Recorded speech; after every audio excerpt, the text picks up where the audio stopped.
I was actually staying up a little bit late last night doing a little research and came across some information regarding Deshaun Watson, the quarterback for the Houston Texans.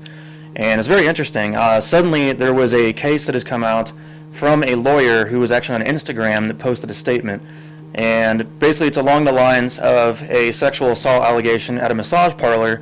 Reminded me a little bit of something that happened to Peyton Manning one time, Tanner. Do you remember that scandal at all with Peyton? I don't. I actually can't recall that. Yeah, it was something that happened about 20 years ago from now, but some kind of a hint towards something sexual happening at a parlor. Apparently, Peyton Manning at the time exposed himself to the massage therapist, and it was a big ordeal at the time. But that was a long time ago, and of course, Peyton Manning being Peyton Manning, it was swept under the rug. But Deshaun Watson's issue here is interesting, considering the guy does not want to be in Houston. He's actually not returning phone calls from the team. The timing of this is very interesting when this came out.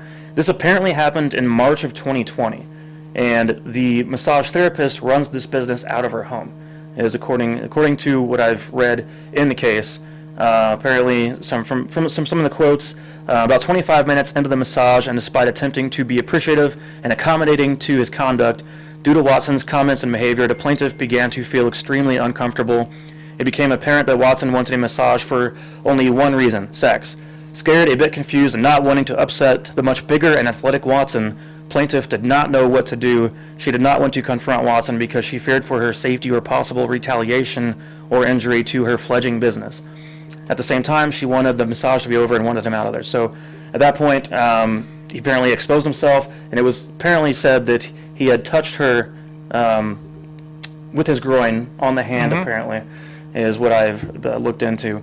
I do think that this is interesting to hear this kind of case come out, and as far as the relationship between former owner Bob McNair of the Houston Texans being neighbors with this specific lawyer here, and also a lawyer who in the past has actually advocated for keeping Johnny Football in Texas. So the same lawyer here that's going on about sexual assaults in a massage parlor wanted Johnny Manziel to be kept in Texas to go to the Houston Texans at one point. So I don't know if he's a guy that you want to trust with his ideas, but did you read some of the things at all about how the woman was affected at all by the damages on the report, Tanner? I did not. I did not get a chance to actually read through the full report. Yeah, it says that she's suffered from conscious physical and mental pain and suffering, physical impairment, past and future, loss of enjoyment of life and peace of mind, reasonable and necessary medical counseling, psychiatric and therapeutic related expenses, loss of earnings and earning capacity, and such other damages will be shown at the trial, apparently.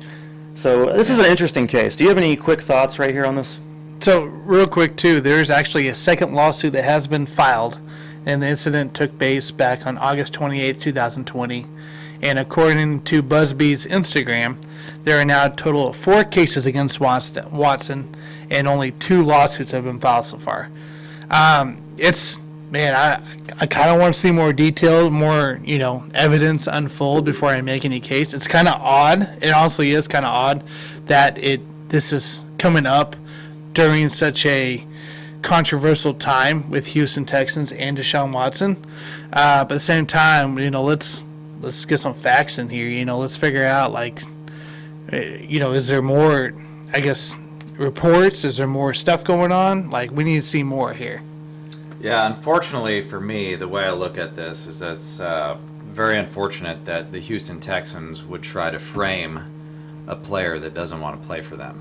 I mean, that's going to the lowest of the low, and I mean, I've never seen anything like this before, but to me, the first thing I look at is that Deshaun Watson has a defamation of character case that he should be filing immediately against the Houston Texans, because make no mistake, we have no evidence. There is no evidence out there right now. This is a he said, she said. There's no video evidence. There's no photos. There's nothing. This is a total frame job by the Houston Texans. And if I were Deshaun Watson's agent, I would be filing that lawsuit immediately for defamation of character. We all know that Deshaun Watson does not want to play there. He never wanted to play there after they did away with his only weapon, which was DeAndre Hopkins.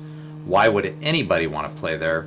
And we have a little thing in this country called due process, and what happens is you are innocent until you're proven guilty. And so we all know on this show, and I'm sure much of our audience knows, that the Houston Texans are a trash organization. It's been all over the news. Everybody knows it, even ESPN. And I honestly just hope that somebody eventually buys out the team and moves it to, I don't know, St. Louis or some random city. Just get them the hell out of there, because this frame job that they're trying to do on an elite player, let me make myself clear, this is an elite quarterback in the NFL that they are trying to bring him down and ruin his career after he has already given his whole life to the city. And Houston's a trash organization. I know you guys all probably agree with me on that, but let me be clear. This is not like a political discussion. You are innocent until proven guilty. And to me, they're attacking an elite quarterback who is an African American male in the NFL, and it's disgusting to me. And I can't believe that we have to talk about it on this show. But you guys can tell me if you disagree or agree with me. But to me, this is a disgusting topic that we're talking about right now. Yeah. I think that it's interesting, though, that the attorney put out an Instagram post to go out there and garner attention to this through the media. That's the thing that bothers me the most. And here's the thing that also I think is kind of lost in our discussion right now is that apparently the attorney tried to get Deshaun to settle out of court for a lump sum on behalf of his client.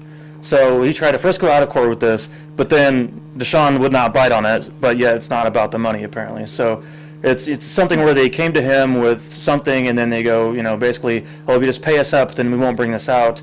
And Deshaun goes, no, that's not going to happen. Because this is not what happened. This is not the truth of the matter of these things that came out. And, it just looks like kind of a witch hunt. We remember with Tyreek Hill and the way things unfolded with him as well. When Tyreek Hill actually did plead guilty at one point while he was in college. And it actually ended up benefiting him later on as time went on. He did get drafted to the NFL, of course, by the Chiefs. But we found out more things, more information as time went on, that much of what was said and done within the Tyreek Hill case before and even with the team was inaccurate. And he was framed basically by a girlfriend over abusive allegations with not only his child but also her as well.